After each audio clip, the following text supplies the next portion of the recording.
Imagine walking into a room containing a supercomputer that has correctly predicted the choices of thousands of people before you. On the table sit two boxes, one open, holding $1,000, and one sealed, containing either $1 million or nothing.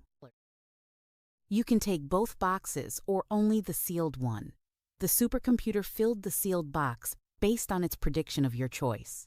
If it predicted you would take only the sealed box, it placed $1 million inside. If it predicted you would take both, it left the sealed box empty. The supercomputer has been almost flawlessly accurate. So what do? This scenario, known as Newcomb's paradox, was devised by physicist William Newcomb around 1960 and first analyzed by philosopher Robert Nozick in 1969. It has since become one of the most polarizing problems in decision theory. When The Guardian polled over 31,000 readers in 2016, the split was remarkably even. Roughly 53.5% chose one box, while 46.5% chose both. Nearly everyone finds the answer perfectly obvious, yet they divide almost evenly, with each half convinced the other is being foolish. Research from Wolpert and Benford demonstrated that the paradox arises because the problem is genuinely ambiguous, allowing two incompatible probabilistic structures. What makes this puzzle extraordinary is not that people disagree, but that each side finds the other's position almost incomprehensible. The argument for taking only the sealed box follows evidential decision theory. The reasoning is straightforward. The supercomputer's track record is overwhelming evidence. Nearly everyone who chose one box walked out a millionaire, and nearly everyone who chose both walked out with only $1,000. A simple expected utility calculation shows that if the predictor's accuracy exceeds a mere 50.05%, one boxing yields the higher payoff. A 2025 hybrid model called Beast gradient boosting demonstrated that combining behavioral theory with machine learning can predict human decisions under risk more accurately than neural networks alone. The opposing camp relies on causal decision theory and strategic dominance. The sealed box is already filled or empty before you decide, and nothing you do now changes that. If it holds $1 million, taking both boxes nets you $1 million and $1,000 instead of $1 million. In every scenario, two boxing yields an extra $1,000. Philosophers Alan Gibbard and William Harper formalized this in their influential 1978 paper, arguing that causal reasoning should govern rational choice. Yet they conceded an uncomfortable truth. 2. Boxers will, on average, walk away poorer. They dismissed this by calling the game rigged, suggesting that when irrationality is richly rewarded, irrational choices will pay handsomely. Newcomb's paradox is not merely an abstract puzzle. Its logic runs through one of the most consequential strategic doctrines in history, mutually assured destruction.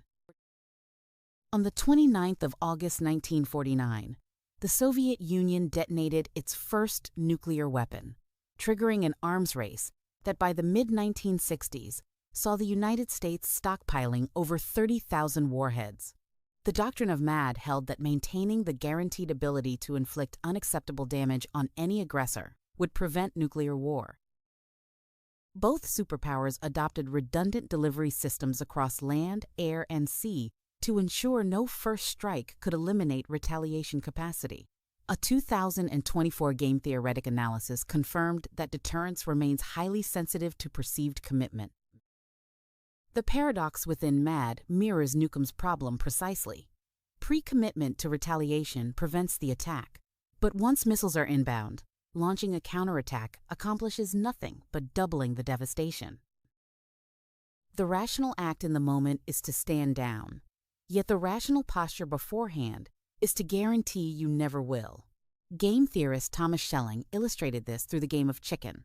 The winning strategy is to visibly throw your steering wheel out the window, convincing the other driver you cannot swerve. Stanley Kubrick dramatized the same logic in Dr. Strangelove, where the Soviets build a doomsday device designed to be impossible to disable. The entire point of the device is not destruction, but the credibility of commitment. It only works, however, if everyone knows it exists. The tension between individual rationality and collective outcomes extends far beyond nuclear strategy. The prisoner's dilemma captures this structural conflict. Two players independently choose to cooperate or defect. Mutual cooperation yields 3 coins each, but unilateral defection gives the betrayer 5, while the cooperator gets nothing. Mutual defection gives each player 1 coin. In a single encounter, defection always dominates. But when the game repeats, cooperation emerges as superior. A 2024 study analyzed 195 strategies across thousands of simulated tournaments and found that the most successful ones are cooperative by default, retaliatory against defection, and quick to forgive. Cooperative and adaptive strategies consistently outperform selfish ones. This creates a paradox about rationality itself. A rational individual may defect. A rational society is composed of cooperators. If 2 boxers are so rational, why do 1 boxers end up richer?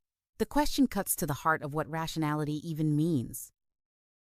Research in evolutionary game theory consistently shows that cooperation thrives when players value long-term relationships over short-term gains.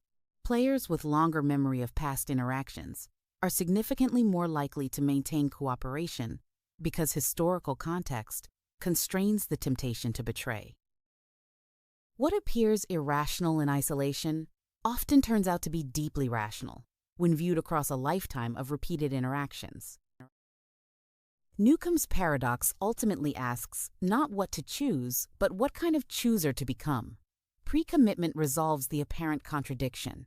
If you could communicate with the supercomputer before it predicted, you would commit to 1 boxing, and the predictor would place $1 million in the sealed box. A person who has wired themselves to honor commitments, even ones never explicitly made, effectively lives as though every choice negotiates with the future. Neuroscientist Robert Sapolsky argued that free will may be an illusion, every choice the product of prior causes stretching back before birth.